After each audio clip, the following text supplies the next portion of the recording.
Maximize to minimize. So you put in the maximum effort to minimize the amount of material you would use, minimize the amount of land that particular project needs to take.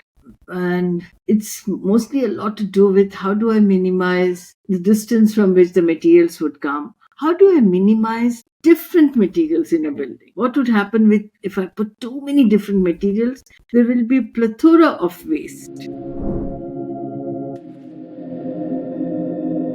This is Audiogyan, and I am your host, Kedar Nimkar. Welcome to a deep dive into the minds of luminaries from the Indian creative world.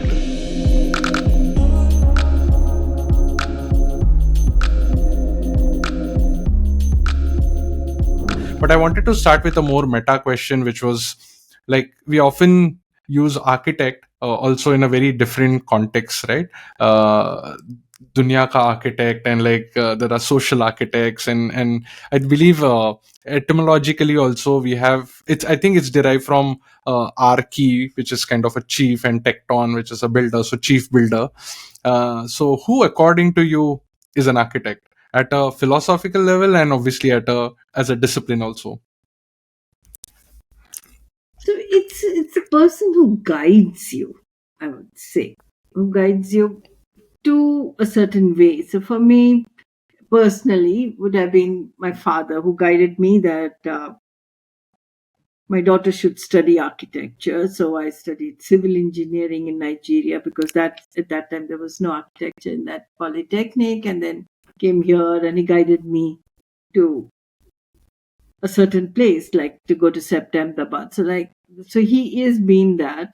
But anybody who gives you a way forward, so there will be lots of philosophers you're listening to, or there sometimes even who comes up with ideas.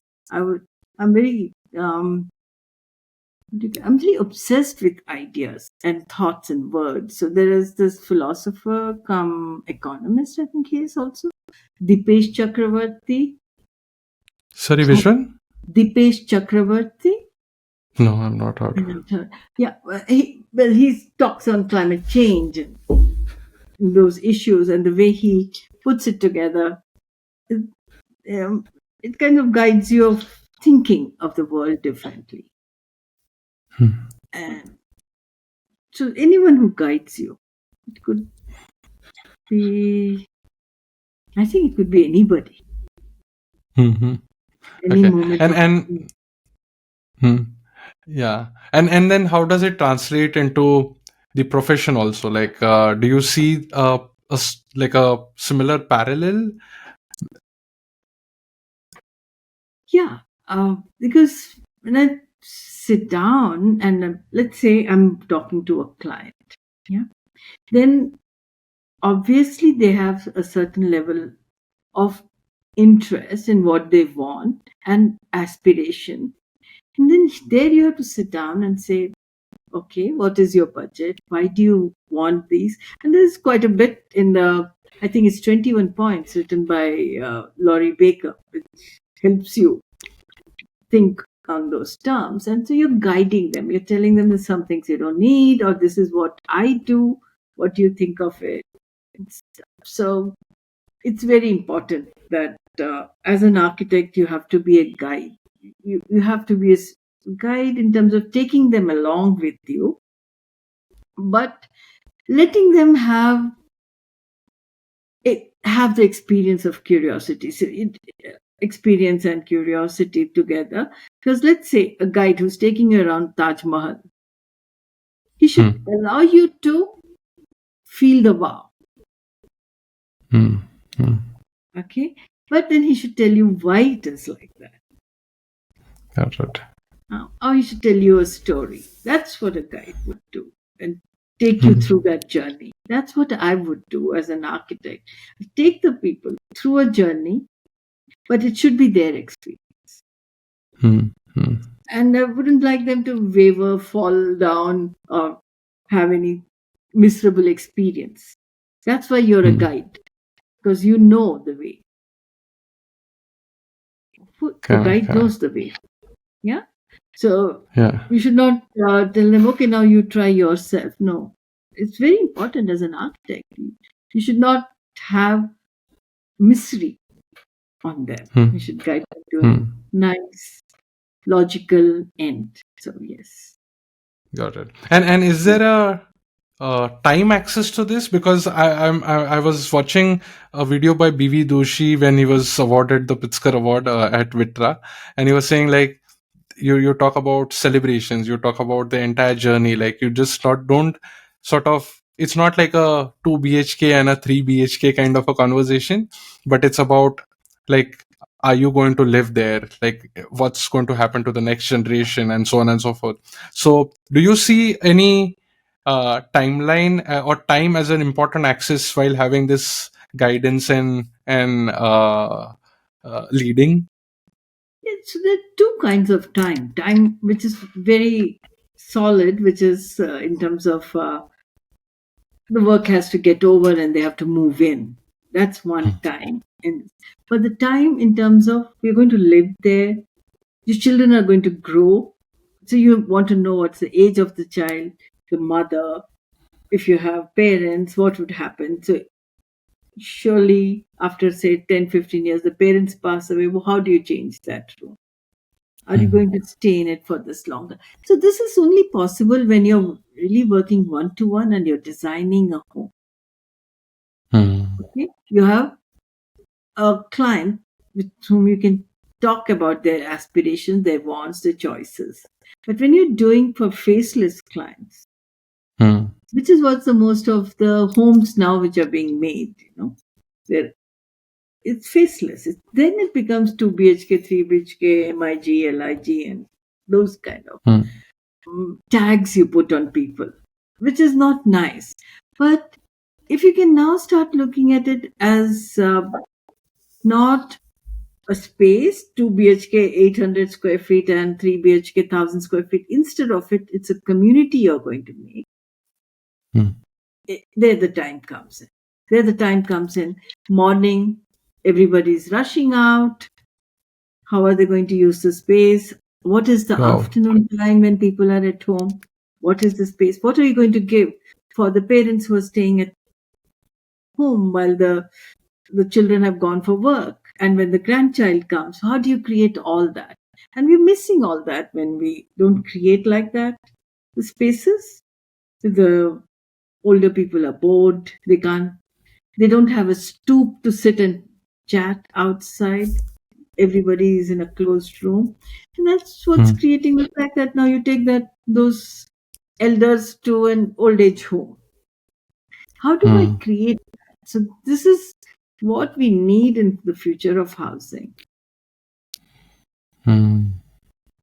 Yeah. It's a different time. So, Yeah.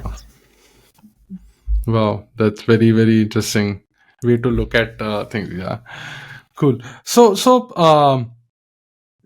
like I was watching your TEDx talk, and you spoke about, it was a long time ago.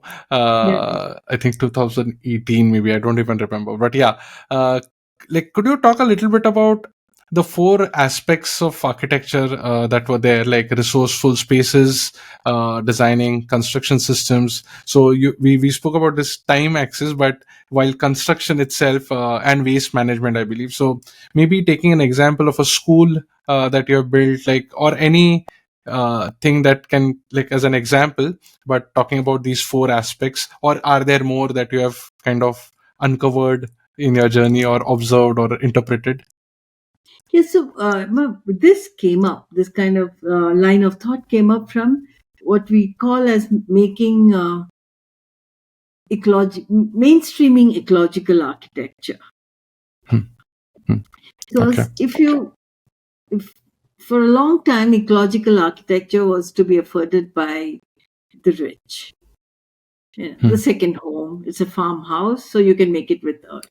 You can do some experiments with it and do, which is not something I really started with itself, because I was very lucky that my father-in-law, who was a retired civil engineer, would guide me in creating something called rate analysis, so you know how much a wall would cost, Hmm. labor, the material, and profit, and all those aspects which you put in. So that is what we call as designing construction systems, where I'm able to give an estimate. The people who do this kind of work, they would say this will be probably 10% cheaper than the conventional. But that doesn't make sense to people. They want hard money. So we are able to do that. And we were one of the first offices which have had this kind of a system in place while you're doing alternative construction. Because we don't have that available with PWD or CPWD. We had to do it ourselves. We had to create that and work in the office with engineers. That's why it's a multidiscipline firm. The engineers sit in the office and they're working as quantity surveys, and they're doing that. So that is the system. But this whole aspect of resourceful spaces. So now I say that any space you make, it has to kind of fulfill three conditions of something like permaculture. Okay. So the space should give you the space you need first. But if it can give you some materials for construction, the earth construction. So as a school example, it is, let's say, yellow train.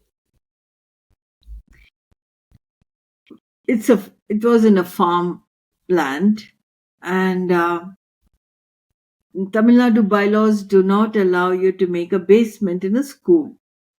And it's from basement that I remove the soil to build with, because I keep saying it. You get your material from below your feet, because once you make a building, below that there is no biological activity happening.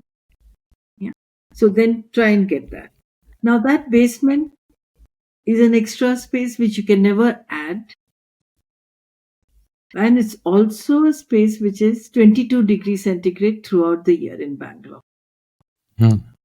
So it's doing that job. It gave you earth for construction. It gives you an extra space, as well as it is cooler. In the long run, return of investment might be slightly more expensive, just because the height of the wall, those 3-meter high walls which you have to make of stone, that's the extra cost. But otherwise, after that, it's all profit there. So in Yellow Train, since it was not allowed to have a basement, we cut even the playground below. So now those classrooms are not basement. You get a playground. Again, playground is not a biologically active place. It's a great place for children to play, but you don't have to put trees and stuff like that. You need spaces like that. So then we had extra earth to make many other things. But that is an example in terms of resourceful spaces. A terrace is a resourceful space. Vishwanath calls it smart roof. You get the maximum amount of sunlight and the biological activity can happen on a terrace. Good. So these are our resourceful spaces. And Water. Water. I'm sure you've heard of it in Vishwanath's interview, and we see to it that it happens within our small homes, within the city itself, that you're able to provide good drinking water from the roof for yourself, and you're not becoming dependent on others, because you've been privileged to make a structure with a roof. Just adding a smaller system allows for that limited water to be used by people who don't have a roof. Good. Or cannot put a system of collecting it and using it. So you share that water with somebody else, while you can do this through some intelligent design. And generally would like to see that absolutely there's no waste. Even in terms of construction, even post-construction, can the building be not a waste? Got it. Yeah. Many times it does become the reality because there are other narratives and other players. Yeah. But where? Sorry. Sorry to interrupt, but where did we lose? Where did we digress? Right? I mean, this seems to be very obvious, or this seems to be kind of pointing to certain things which were done in past. Like, I'm sure there must be some big time frame where this was lost, because I believe you're sitting in that 22-degree room, if I'm not wrong. Yeah, yeah, yeah. Yeah. So yeah, I mean, it's so wonderful. So, like, is it kind of, I don't know the reason, like, where did we as people digress? Did we? But I'm throwing this question back to you. Did we ever have that? When did we have No, it? I'm pointing to kind of I don't know, Mohenjo-daro, Harappa kind of places. Then, like we have seen a bunch of good architecture in Jaipur also, right, where the water was conserved. Yeah. There are a lot of forts and stuff which has got these kind of setup where it's very hot outside, but the stone walls are like designed in such a way that the light still enters and you feel quite cool inside. In Maharashtra and Rajasthan. So In seems Amer, like there has they been, have yeah, water flowing behind the wall and it's cooler. yeah, yeah. But we never had it in, I don't think they ever had it in low income or middle income houses in Jaipur, these things. If you go to the Hmm. streets of Jaipur, they're just very close. They're little jharokas. You don't have enough sunlight inside, obviously, because that would heat up. And they lived in this community. They slept on the terrace. They didn't have a space as inside space with privacy to sleep. Hmm. Okay, so I'm just putting it back. It was not there for common people. Hmm. What we're doing now, and if we can figure things better, and if we do it through policy and the possibility as part of urban design and stuff, it will be for everybody. Hmm. And because if you have to put this water running inside the wall and stuff like that, what they were doing in Amer Fort, it was only for that rich king. Hmm. Hmm. It was not there in any of the Jaipur homes. They were cooler only because they were staying together and they were shaded. Self shading was happening. And Hmm. we don't know what else they were suffering. They didn't have toilets. I don't know where they were going, what dirty thing was happening. We have no idea. But we just see these buildings and say, oh, they're so great. Hmm. Got it. Yeah. Cool. What was life, uh, you know, longevity? 30, 35 years, 40 years to die. Now we have 80 years. So we are Hmm. doing something good. Correct. Correct. Yeah. Cool. Like, I'm more colored with the Western education, and there I had like I've been following certain good designers, and it's generally said that good design is no design at all, right? I mean, it's quite invisible if it's done very organically, if it's done very naturally. So could you talk a little bit about what is like maximize to minimize, and then how do you kind of strive to create the like a positive impact, or at least be neutral as much as we can, and are there any like key principles or values that Biome or your practice generally follow apart from those frameworks? Yeah. Maximize to minimize. So you put in the maximum effort to minimize the amount of material you would use, minimize the Hmm. amount of land that particular project needs to take. And it's mostly a lot to do with how do I minimize the distance from which the materials would come? How do I minimize different materials in a building? What would happen with if I put too many different materials? There will be a plethora of waste. Hmm. But if I'm going to use just one material, there will be less space because there are smaller spaces where I could use the cut pieces where you need larger pieces. That can happen. So we would really love to do it to the extent that it's only earth for walls, earth for ceilings, roofs, floors, if possible. Then there's absolutely no other material. It's just a mix of earth and cement. If you can finish it, you finish it. So we talked about nowadays, let's say the flooring, and do a good job at the very beginning. If you do cast a floor for the first floor, you just do a good job of concreting. So you'll put the machine to make it smoother. Finished. So you don't have to add anything more.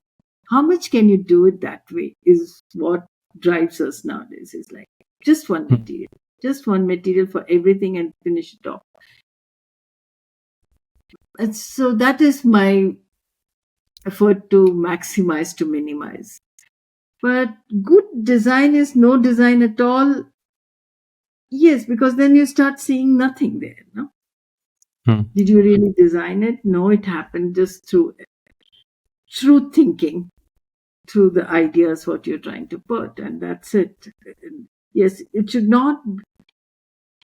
I would say more than design is many a times it's kind of decoration which you should really avoid for eye catchingness. But that still it can be eye catching, and whether it is really need to be something which others have to view and say, oh, it's great, or it should be from within. Good design is from within. And as architects, we are not like sculptors or painters. So it has to be the within of the person who's going to use it. The person should just feel very comfortable. Yeah, this is the right shirt. I just feel so comfortable. I can sleep in it. I don't know. Maybe sometimes I just when I talk, I do a lot of here and there.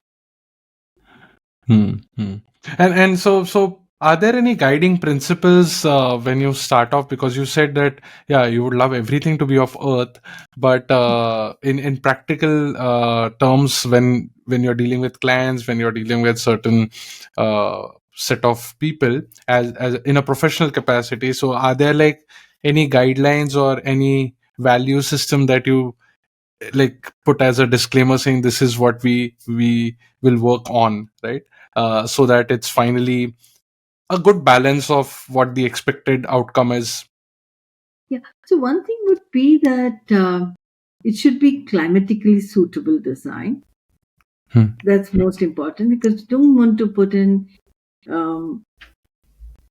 extra energy to be living inside it as much as possible, except for lighting in the night. But otherwise, if it can be climatically suitable, that should be the first thing.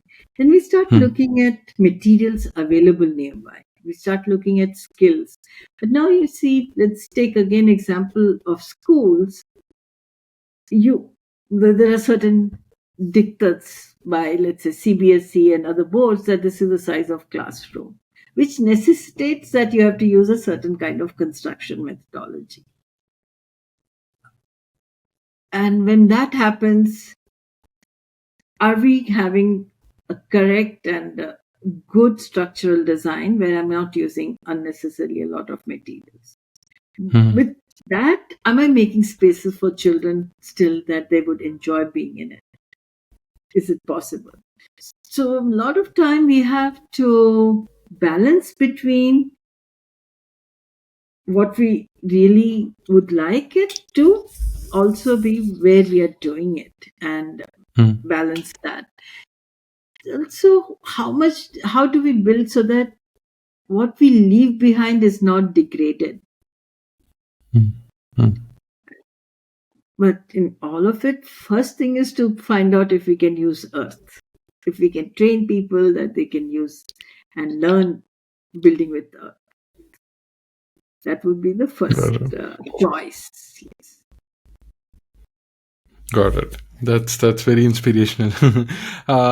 So I interviewed Ayaz Basrai in this series also, and he spoke. I think in the end of the kind of conversation, he spoke he said something very nice that what if a lifetime achievement award should be given to an architect based on the carbon footprint that like when he or she graduated and made a building or a structure, there was X amount of kind of waste which was created, and at the end of like 20, 30, 40, 50-year career, uh, is the waste increased or decreased? That can be a good metric. So what according to you would be a good metric or a index of a good ecological architecture?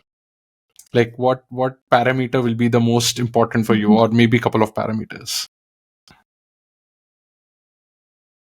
Yeah, I think Basrai is quite right in terms of how much waste, but yeah, I think what we are nowadays saying is the good parameter would be, can the building be a quarry of the future? Oh. Hmm. Hmm. Because what we feel is what I made for myself. It's now. If it's a nice design and if the future also decides to live it the same way, it's fine.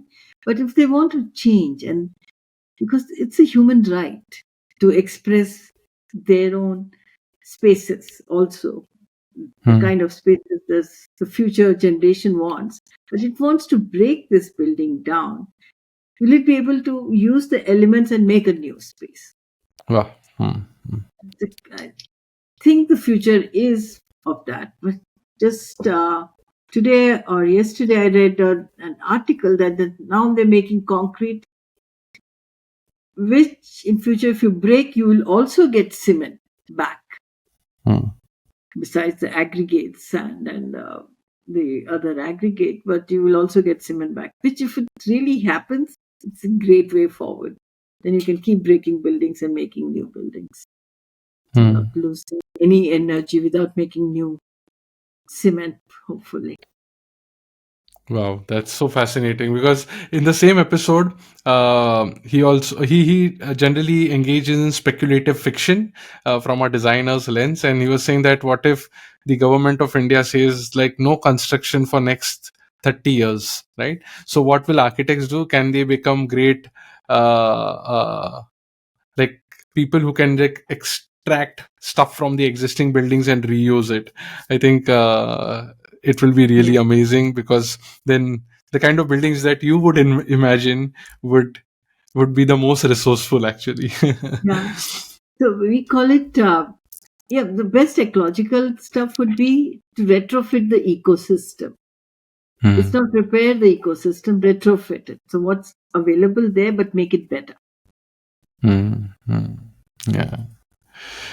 Yeah, but do you think it has got like multiple implications for doing that? Otherwise we have to really limit ourselves into like finite places and like have our own ecosystem around it, as they call those 15-minute cities, or like very small clusters of places, because today that's not the design, right? Like people have to travel from A place to B, and then uh, there's a lot of infrastructure which is required in the middle. So is it possible, like the way that you kind of imagine, or the kind of work you have been doing, is it possible at a very large scale?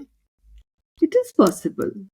So we go to Helsinki very often in Finland, and I think I have to just walk 2 kilometers, and I walk in a space meant for just walking. It's either with your pets or yourself or cycling. There are no Hmm. cars coming, but I can go to a shopping space, and there is a library, and there is a Hmm. place for take the toddlers to play, and they can be there, and you can come back.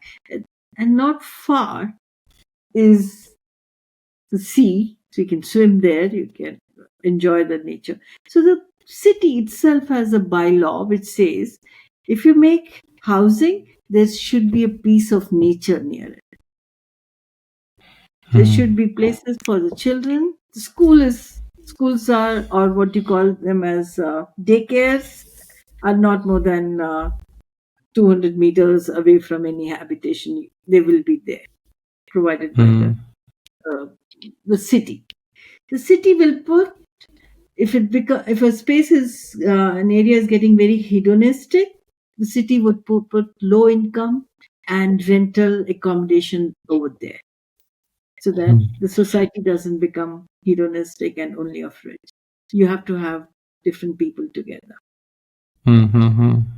So this is all happening. How much do we know about it? But no, our economies are geared towards speculative real estate, playing with that. We're just following a lot of it is the American system, very Mm-hmm. capitalistic model of basing a lot on how can we play with land, the cost of it, and that alone is driving our economy. And that's not great. That's not Mm-hmm. logical at all. Got it. Got it. Cool. I want to change tracks a bit, and I wanted to talk a little bit about your practice overall, and over the last 31 years, right? If I'm not wrong. And I was reading on this on your website. You have grown from like a team to like a 31 member strong team, and seems like a conscious choice of staying lean also. And when you mentioned about the multi kind of diverse different background people coming together, could you talk a little bit about, like, is it like a conscious choice? Why do you think you've like kept that this way? So I thought 31 is a big office. Hmm. So basically, there are two verticals in Biome. One is which is working on water. That's held by Vishwanath and his colleagues, especially Shubha Ramchandran too. And those people are more of the multidisciplinary people who come as volunteers who have interest in water, and they work from home. So they're about 14, 15 people. They're not in the office sitting. But the architect part, it's called Biome Solutions Private Limited, and that's 31 strong. It has engineers and architects mostly. But the Hmm. architects work on everything, and the water people do come to the office once a month. Vishnath comes, we have lots of chat. But when we began, yes, everything was together, water and architecture. It both became bigger, and the water people preferred to work from their homes, and they wanted the freedom of not sitting in an office. So we are not Hmm. exactly, if you say biome, only 31, but biome solution is 31. 31 is, I think, is a good number, 30, 31, in the sense that I can remember everybody's name. We're able to talk to each other. We understand if they're going through some issues, they need help, it's possible. And when it becomes larger, it's difficult. It, then you're just an employee, you're not part of a team. Hmm. And you need this many numbers because there are many projects where you have to have 3 to 4 people working together. So if you're doing Hmm. about 8 projects, you really need around 30 people. But 30 includes the number of interns also come, which is a floating population. Yeah.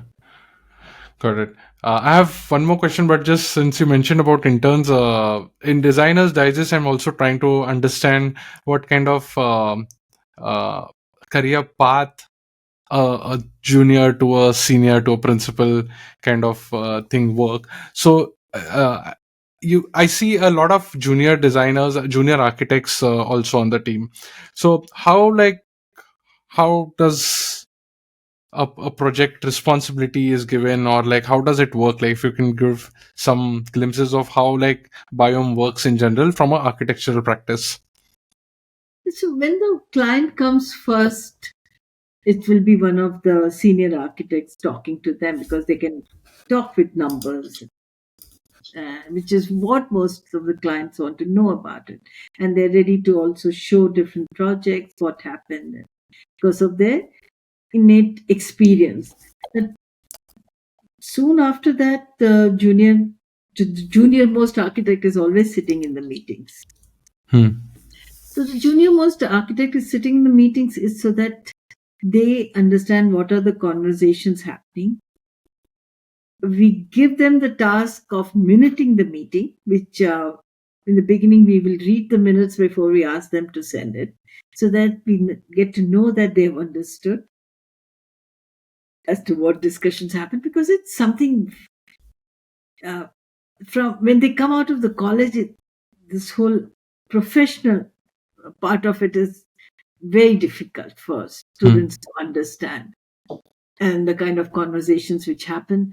The intern at the intern level, when they're there, their whole mind is geared of something else, and they don't grasp it as well as when they're in a job, and their whole responsibility changes. So they're made hugely responsible. So they have to do the minutes of the meeting, they have to take the drawings and take it further in the project. So we really encourage the juniors that try and at least complete one or two buildings before you leave the office, so that you know from the beginning to end how it's to be done. So you go out as a good professional who will know all the aspects of a building.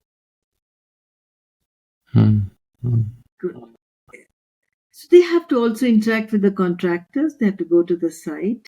They have to check the bills which are happening, though it is usually the seniors who send, because there is a lot more to be explained to the clients about the bill and stuff. But as they grow, they will learn it, and they take more and more responsibility and become senior architects, and basically the seniors start fading. So right now I would say we are now 5 people who can take decisions. 2 are young, still just 5 years in the office, but they are taking quite a few steps. But the rest are very young. Yeah, the attrition level is always there. After 2 years, they want to do masters, and they go away. Is it I'm also, I've done a lot of episodes on education. Is it safe to say that, like, apprenticeship is better than kind of this little internships? Or, like, what has been your observation, right? Like, how do you kind of, like, what would be a time frame for this kind of a understanding, where there's also ecological sensitivity, or because that, I am sure, like, wouldn't be much taught in the academia as such, right? Yeah, but in India, it's slowly changing. They are teaching, but you see, it's not so important to know only the ecological part of it. It's very simple. What am I saying? I'm saying build with earth. If you know how to make a CSCBs, anybody can do it. And it's become very common. In Bangalore, there must be 200 architects right now building with earth. Now we're getting manufactured earth blocks. So, though we kind of don't agree with the whole idea of manufactured earth blocks, but it's happening. And India is one of the countries which has the largest number of such earth building and such practices now. Even the larger, older practices are adopting these systems. Doshi, when he's building in Nalanda, is using earth blocks. So this has become now the rigor. You don't have to really say that it's ecological. Everybody is doing rainwater harvesting or treating wastewater. There's so many various ways of treating wastewater now available, because it's there in the market. The market is the one which is driving these architects also to do this. So there is absolutely not that now I have to teach separately ecological architecture. What an intern or a young architect has to learn in an office is professionalism, coming on time, simply being on time, remembering there's a meeting, remembering sending a drawing, and remembering that this was the discussion which happened, and I have to put that detail back, or I have to take it forward. This is what we push them to do, and that is what you have to learn. So it's an apprenticeship, or whether they're working. We say that minimum work for 2 years in an office after graduating before going into what do you call going into masters or any other stuff, because you almost see a building through the whole Hmm. process. Hmm. Yeah. Yeah, I've been kind of tripping on this concept a lot, that you said, like being on time, being professional. These are like, these sound trivial, but these are very, very profound, right? Like just showing up and kind of doing it over and over again. I was listening to a beautiful podcast called Acquired, and there I think uh, Hermes, the Thierry Hermes, if I'm pronouncing the name correctly, the fashion brand, and the person who started this in I think 1800s, 1850s or something, and he apprenticed with his father for 16 years, right? And that's like, and you see that in music also, classical music. So it takes a good amount of time to really uh, absorb, or at least be in that right setup also. Cool. Yeah. And It you also, sorry. Now, it does take it. You have to keep on doing it relentlessly, that you're in the zone almost all the while. Hmm. So I could be thinking a, a detail, a design, something, e- even while I'm cooking, which I do very little, but even at that time, there are times when you can't sleep because that thing is running in your head. You get up and come back and finish that drawing before you sleep. So Hmm. you have to be in it. And that's what you have to learn in an office then. Yeah, yeah. Correct.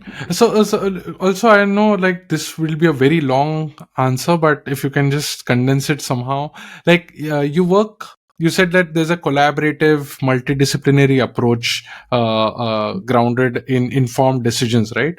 So, Mm. like, what kind of, how does a project come to be, right? Like, there's a discussion, or like there's a briefing, and then like just a broad timeline if you can help. Yeah, so when we are talking about multidisciplinary approach, let's take this example of Govardhan Eco Village. This is a project which is 100 kilometers from Mumbai on the road to Surat. So when we went there, we kept looking at the land, and we noticed that they get water for 6 months. The well is full of water, and afterwards 6 months it's not there. But now they where 30 people were staying in, say, 60 acres of land, there will be 300, 400 people who will come and stay. So the water will be worse off. Dr. Vishwanath and then others, and he said you should get a hydrogeological test done. Once that's done, then you figure out where, if that is done there, where what should be the way we are going to build, where we are going to build. So these are things which we keep on taking. These are the informed decisions, because then you understand the lay of the land, and here's where you can grow food, and you don't go and put the building there. And you put a building because it's black cotton soil, crazily expensive for foundation, which is the harder part, and that's where you put the buildings. Then you create Hmm. the whole place, because otherwise, easier spaces to build with may not be the right places to build. Hmm. So Hmm. these are what we call as informed decisions. And how do you create for the climatic conditions? Create for which climatic condition? It's a where it's cold to 8 degrees, it goes to 42 degrees in summer, but the worst times are the monsoon times. So how do you design for air movement? Where do you Hmm. place? Where do you get the buildings that everywhere the air moves and comes through a shaded spaces? So it's a smorgasbord of various issues which you have to take to make one building. Hmm. Hmm. It's very difficult to put. And since you wanted a quick answer, I think that should be enough. It's very Hmm. difficult to say these are the informed decisions. Got it. Yeah, yeah, and it will be a moving window also, because things keep changing. Yeah, cool. I think I can keep going on, and definitely I have a lot of other questions. But just to keep this in this timeline, I would like to conclude with one last question: is that, like, then what kind of architects do we need for India's future, or smaller habitats also? But what do you like? How do you see the future of architecture, or how do you hope or wish architects to practice certain things so that it's going to be more better for future generations? Yeah, well, they have to practice with understanding limits of the what planet can provide, and within the limits they have to practice. Because we should just say that there's enough for everyone's need, but not enough for everyone's greed. And they Hmm. have to now practice, because we cannot build the way we are building. 47% of greenhouse gas emission are from our buildings. And 20% of it will come from the new buildings, but 27% from the old itself, which is Hmm. providing. So we have to build better. And as new architects, we have to look at how do we retrofit the older building. Hmm. Hmm.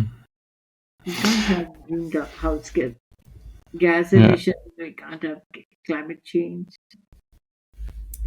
correct. So you definitely, not many people can work with you because you have a 31 member team. But if like, then what advice or what tip would you give? In fact, yeah, for you it's definitely an advice. For us, what advice would you give for young designers, like young architects, to pick and choose firms, or pick and choose mentors, or how do they kind of See, get in the right set environment to be more conscious? I think there is enough and more available in the scheme of things. There's enough books, there are enough podcasts like yours or others, and if they listen, they can do it themselves. And yeah, this place, time and place to be of different kinds of architecture offices too. The large offices, you can go and work, you learn the professionalism, you know how to interact with various teams. So in every firm, you are able to learn something. Hmm. And when you're going to practice on your own, you practice what you feel is the right one, but you can bring that change even in the same firm. Hmm. The firms are changing. So I don't think they're going to be doing the same things. They're Yeah. changing, they are adapting to newer ideas, and the newer ideas are the futuristic ideas, and they are all ecological. Hmm. Hmm. It can be anywhere. Just go and work anywhere. Yeah, yeah. So actually, yeah, one more question, sorry. But when we spoke for the first time, you mentioned you don't like the word really sustainable as such. And I completely get it, because it's kind of not abuse, but yeah, it's kind of different context. So you want to conclude with that note, that, like, why do you think that's a different word, and you prefer ecological architecture, or uh, th- yeah. Yeah, so what does sustainable mean? So it says able to maintain at a certain rate or level. Hmm. That's certain. It's not definitive. It Hmm. doesn't tell me what is that limit of certain. It leaves you with doubts. I don't know. See, so how much do I need? I'm saying I'm I'm living in a 1,500 square foot house. We designed, in fact, a house which was about 5 or 6,000 square foot. The taxi driver who picked me up from there, he said, "Is that a house?" I said, "Yeah." So 25 people must be living in it, isn't it? He asked me. Hmm. And I had to say, Uh, no, two people are going to live in it. uh, but then Can't What we is put we have like per capita GDP or whatever, those kind of metric we can put, right? Like it should be, yeah? So uh, Biome has worked on one certain number, which is we call as 40 square meter per person. hmm, hmm, Optimal land required per person. We have come to the number as 40 square meter, where we can get, we have taken Bangalore's context. So people have to research and take different contexts and work out at different contexts what will be the optimal land needed. And with that, we can make self-sufficiency in terms of water needs, in terms of food needs also up to a large extent. Then we can also treat our waste, both human waste and wastewater in that much area, grow rice like we do on the terrace, so that's food, get energy needed for living. That's hmm, enough 40 within all this together within 40 square.